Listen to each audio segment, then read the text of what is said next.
Okay, so continuing on, now we have a general sense of what mecha is. It's time to focus on some specific aspects, and today's is war. Yeah, that's right, a massive amount of mecha is directly fighting.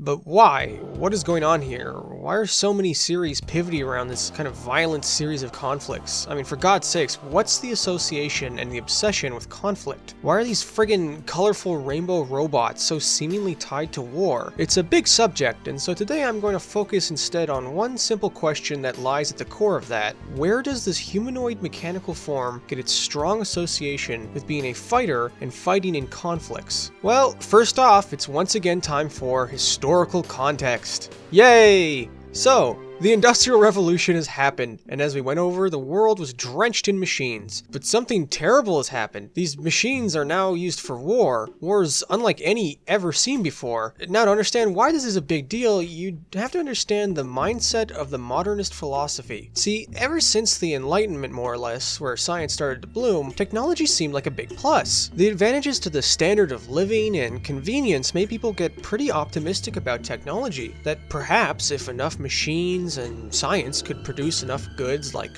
food and clothing and just general plenty, then the scarcity which had driven conflicts, which, might just slow or even just stop outright. People had high hope with technology. Well, except for the Luddites who kind of jumped the gun and clearly saw that technology was not just going to put the brakes on people being assholes, but in general, people saw the increase in technology as a good thing. Some people even went kind of fucking nuts. Some groups, like the Italian futurists, made art and philosophy on the glorious wonders of technology, on how their native Italy, always living in the inferiority complex of the shadow of the Roman Empire, would have the technology that could lead them to a new glorious world after their recent unification in the late 1800s. And the futurists loved machines. Race cars and planes and trains and machine guns, just machines. They're basically like, I don't know, the 1900s equivalent of those crazy guys from Mad Max. Oh wait, and then World War I happened. And holy shit, not only did machines not make anything better, they made it 1,000,000 times worse. Never before, well except perhaps for that little American Civil War, but not in Europe,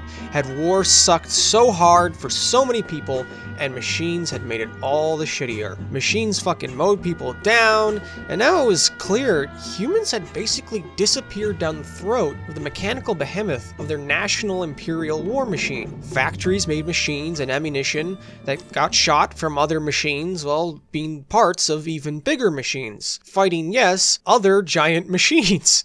And I'm sorry if I've said machines like 100 times, but I hope you get the point.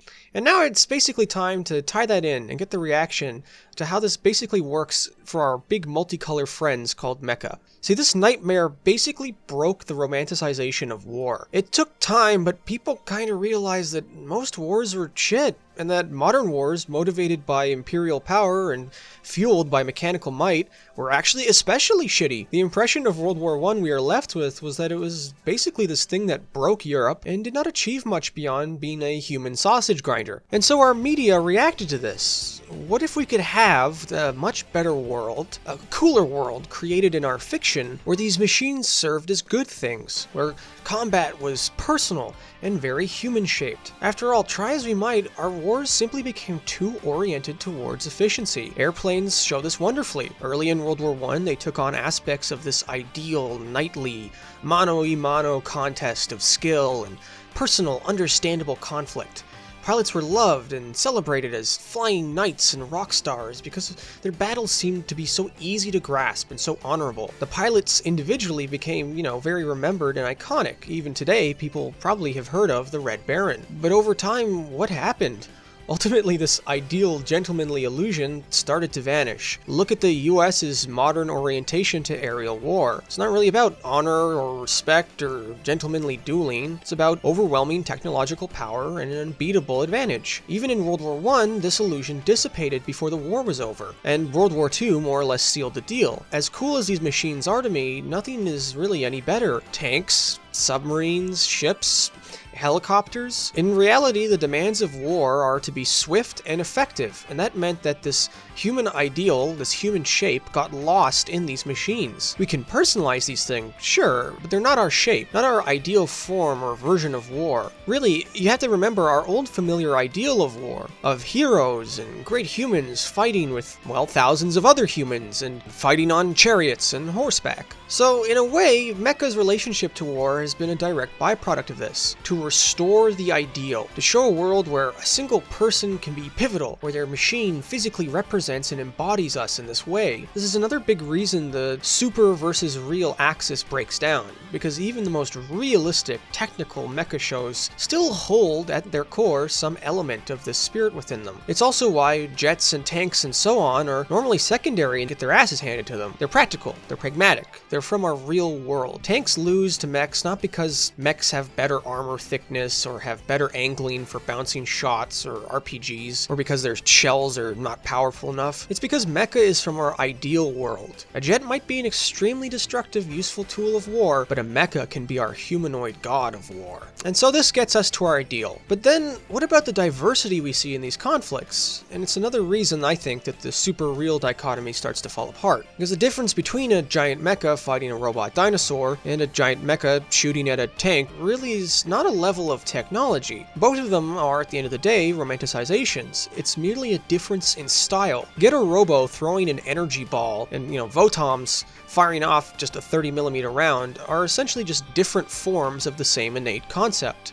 This also leads to the innate tendency of mecha to participate in these quote-unquote real wars. The more we try and make this idealistic machine grounded, the less inherently special it gets. The more it simply becomes another machine. Something that always was in the back of my mind when I watched Patlabor 2's intro was related to this really. Like Votoms, Patlabor's mecha are wonderfully grounded and considered in their world. The flashiness of Alphonse, the main Ingram police-type machine, is directly because it's supposed to be a policeman. It's supposed to be this large symbol of justice and the law that can intimidate criminals. The show acknowledges the absurdity of this by basically giving it a giant 20 to 30mm revolver, not because it's some practical weapon, but because it's symbolic of what the policeman carries.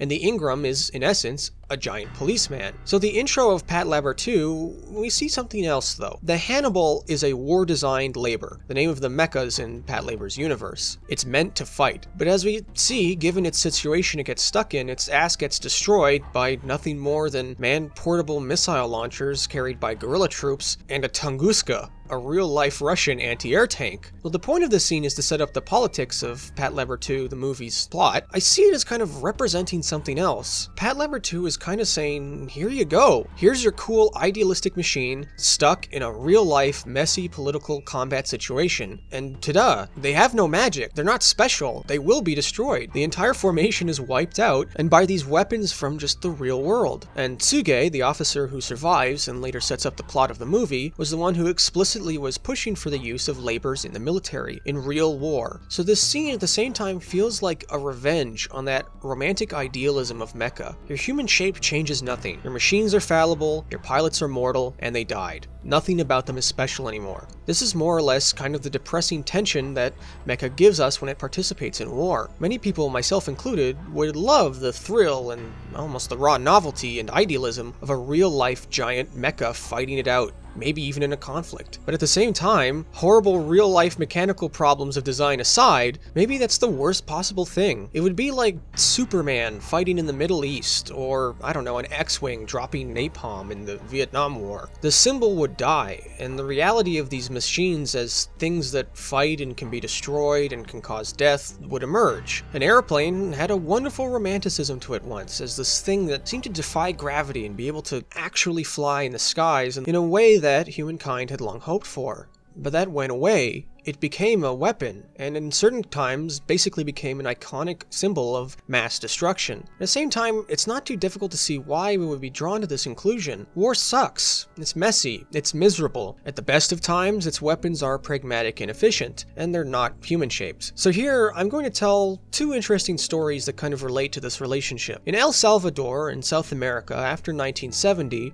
the failed invasion of Honduras had basically enacted arms restrictions on this country. They were not allowed to to buy normal military equipment. The military junta running the country, and currently violating human rights, desperately wanted some kind of fast armored military vehicles that could traverse the rough terrain. Taking heavy log hauling trucks and basically welding on armor and weapons turned them into fighting vehicles through local companies that could afford to do this. The new incredible weapon was born, named, can you guess? It's Mecha-Iii. Yeah, that's right, over 100 armored trucks like this were built, and they were all given this classification name, the Mecha-Ii's. And really, nothing could be more ironic. This bloody, miserable proxy war in Central America between a US-backed military junta and Marxist rebels fighting it out in the jungles. I mean, I think there's a genuine sublime irony. All these ideas of wonderful heroism and symbolic strength of Mecha-Iii fighting against injustice like the other 1970s mecha, and its name is now used in an awful, morally gray, bloody civil war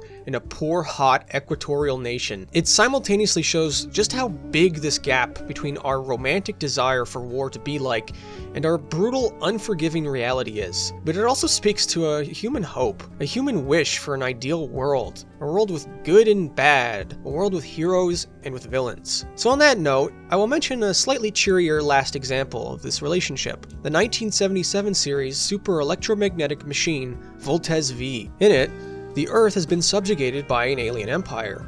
To resist that subjugation, they construct Voltes V to go out and act as humankind's ace in the hole. Now, like many Japanese anime, it was broadcast in other countries, one of which was the Philippines, at that time under the rule of the, President Ferdinand Marcos. It aired in his 14th out of what would be 21-year, quote, presidency. Supposedly, under pressure from parents about the concerns of violence, Voltes V and other shows were banned. While the violence excuse might be true, the reality was that for young Filipinos who saw the parallels in their resistance to the political leaders and the heroic and idealized resistance in Voltes V, there was a strong parallel. For them, it became a cultural symbol, and in that way, very happily, the idealism and symbology of the show was something that strongly resonated in them. It became something heavier, a galvanizing piece of media that they could emotionally invest in because it seemed to mirror the zeitgeist of the times they were living through. Well, there was no outright dramatic war that removed Marcos from power, especially none with any,